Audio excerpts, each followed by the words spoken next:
McLaren's bid to end a wait of more than a decade to fight for F1 titles again was meant to be turbocharged by high-profile signings joining from big rivals over the winter, but one of them has already left. Go back about 12 months and you'll find the video we did on McLaren's big overhaul that included axing its technical director James Key. In his place came a new structure with 3 technical directors, one of whom would be David Sanchez, joining from Ferrari, where he had most recently been in charge of its F1 car concept. There were other changes too, and even an adjustment of that original overhaul when McLaren got the chance to grab respected engineering boss Rob Marshall from Red Bull. McLaren also recruited extensively in non-leadership positions, adding what the team has repeatedly called more horsepower to its technical ranks. But Sanchez was the first senior recruit and arguably the biggest, which made him a great symbol of McLaren's ambition, its stature, and team principal Andrea Stella's bold new plan to share the technical workload, encourage creativity, and provide good, clear communication. This recruitment drive off track was coming in parallel with a mega charge on it that made McLaren Red Bull's nearest rival at several circuits as 2023 progressed. As the technical depth grew over the winter, including Sanchez and Marshall joining in January of 2024, there was a clear narrative of McLaren being on a great trajectory and ready to unleash its full potential. After just 3 months though, Sanchez is out. One of the key pillars of the original McLaren restructuring from a year ago has gone, having barely had any time to influence things in a positive way. So why has this happened? How does it fit into McLaren changing its technical organisation yet again? And what does it mean for what McLaren is trying to achieve? There was no outward sign that this was coming, which made it a genuine shock to the vast majority of the F1 paddock when McLaren announced a number of organisational updates ahead of the recent Japanese Grand Prix. In that came the news that as part of these changes and following a number of discussions, David Sanchez has left the team. McLaren believes the 3-pronged technical director structure has worked well since it was initiated immediately after Key's exit last spring. Peter Prodromou became technical director in charge of aerodynamics. Sanchez, a former McLaren employee, would return from Ferrari in January of 2024 to be technical director of car concept and performance. Neil Holdy got promoted to be technical director of engineering and design.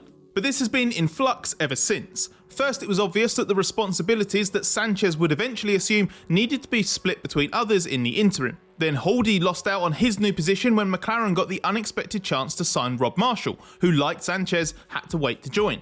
Nonetheless, McLaren made good, impressive progress through 2023 with its new way of working, with the season-changing Austrian Grand Prix upgrade the first manifestation of that.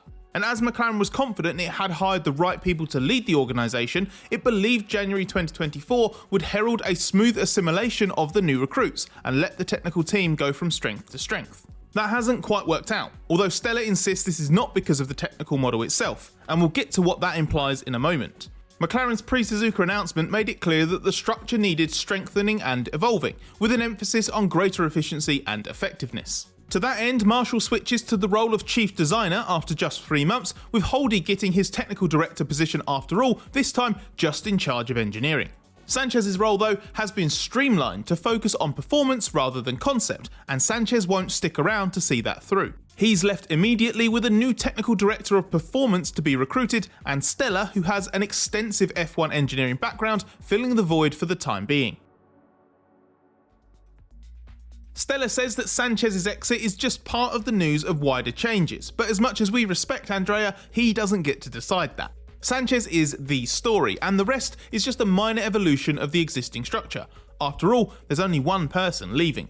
McLaren was very forthright in its initial announcement. It declared openly that the role, responsibilities and ambitions associated with David's position did not align with our original expectations when he agreed to join us in February 2023. The inclusion of that date is significant. It emphasises that Sanchez had agreed to join McLaren several weeks before it completely changed its technical structure. Sanchez's Ferrari gardening leave meant a hefty delay of his arrival. With such timelines common in F1, the possibility always exists that the plan will drift from what was originally envisaged.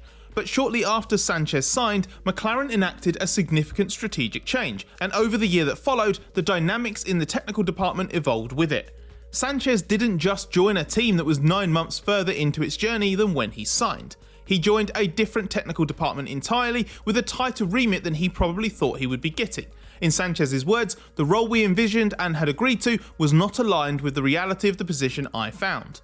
McLaren hasn't said this emphatically, but given his seniority at Ferrari and the failure of his assimilation in this structure, the implication is Sanchez joined on the understanding he would be a solo technical director or chief technical officer type. Stella agrees it was very different at McLaren when Sanchez arrived in January 2024 versus when the initial agreement was struck in February 2023. The conditions changed, and according to Stella, they changed for Sanchez in particular. Realising that early in 2024 sparked conversations about whether this was suitable for him after all, and the conclusion on both sides was that it wasn't.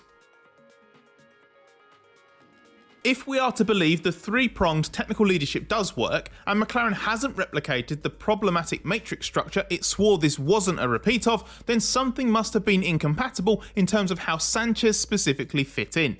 As Stella puts it, the setup needs to play to the strengths of the players, and the polite answer seems to be that Sanchez felt he was too senior for the role McLaren had for him.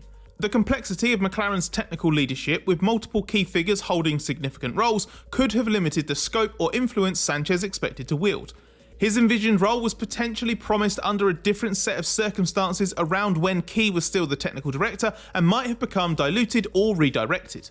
That's all fair, and you can see why it might have left Sanchez feeling unfulfilled, but at the same time, it didn't guarantee a solution was impossible.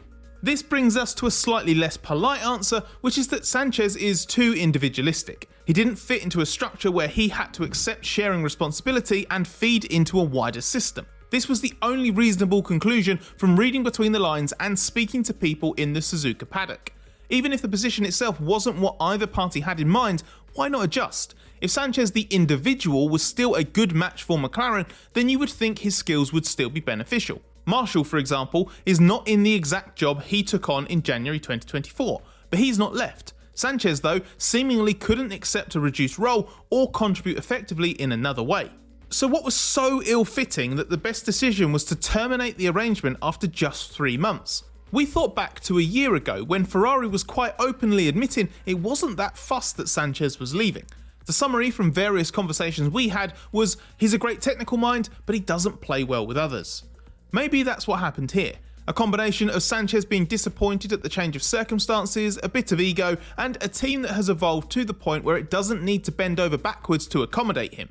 Stella worked with Sanchez briefly at Ferrari and is trying to not throw him under the bus. He's actually gone out of his way to protect how this reflects on Sanchez, who is still held in high regard for his technical abilities. Stella praised him for the impact he did have in a short space of time and hopes Sanchez will be able to leverage the full scale and breadth of his remarkable skill set elsewhere, ideally at a team that's a better fit.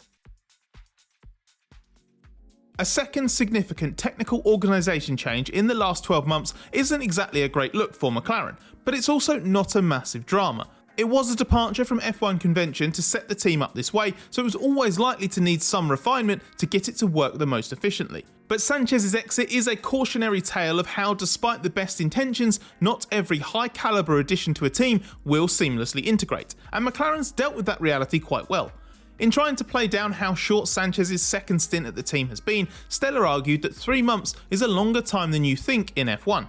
He claimed that recruits from the automotive and aeronautical industries reckon F1 moves at a pace 3 or 4 times faster than normal businesses, which led Stella to generously claim that Sanchez's 3 months is more like a year somewhere else. What we do definitely agree with is that 3 months is long enough to decide if things were working, and they weren't, so why delay the inevitable? McLaren could have given Sanchez until the summer, limped along indefinitely, restructured to adjust his position, or just ruthlessly sidelined him so others couldn't gain from what he does have to offer. But for McLaren it would mean a compromised structure to accommodate someone who isn't contributing properly, who doesn't want to be there, and who risks impacting those around him. This could tangibly impact the 2024 car's development, work on 2025, and the crucial early work on the foundation of the massive 2026 car rule changes. And for Sanchez, even waiting a few more months could be the difference between swiftly finding somewhere he can have a bigger impact and ending up in limbo. By the summer, teams will not only have stopped 2024 development, their 2025 cars will be set. Letting Sanchez go now makes good on McLaren's public claims it wishes him well and genuinely believes he can be an effective asset, just not in this team. It's commendable and mature, but primarily pragmatic, which has to be the #1 priority. It also reflects well on Stella's leadership. Okay, there was a problem in recruitment, but he clocked it, acted swiftly, and made a difficult decision in the best interests of the team. This move didn't work as expected, but McLaren seems to have at least mitigated the damage. What we don't know is what the other knock-on effects will be. How well suited will Marshall be to chief designer, a position he did once hold at Red Bull for some time, but is out of kilter with the management role he grew into there and was originally meant to fulfill at McLaren? Has the structure caused other unintended consequences McLaren's yet to uncover? And how long will Stella be pulled into a technical role while a full-time option is sought, and what strain might that create? Those questions can't be answered at the moment, but they will define whether what McLaren is trying to build is successful or whether there is a fundamentally flawed foundation beyond Sanchez's specific issues.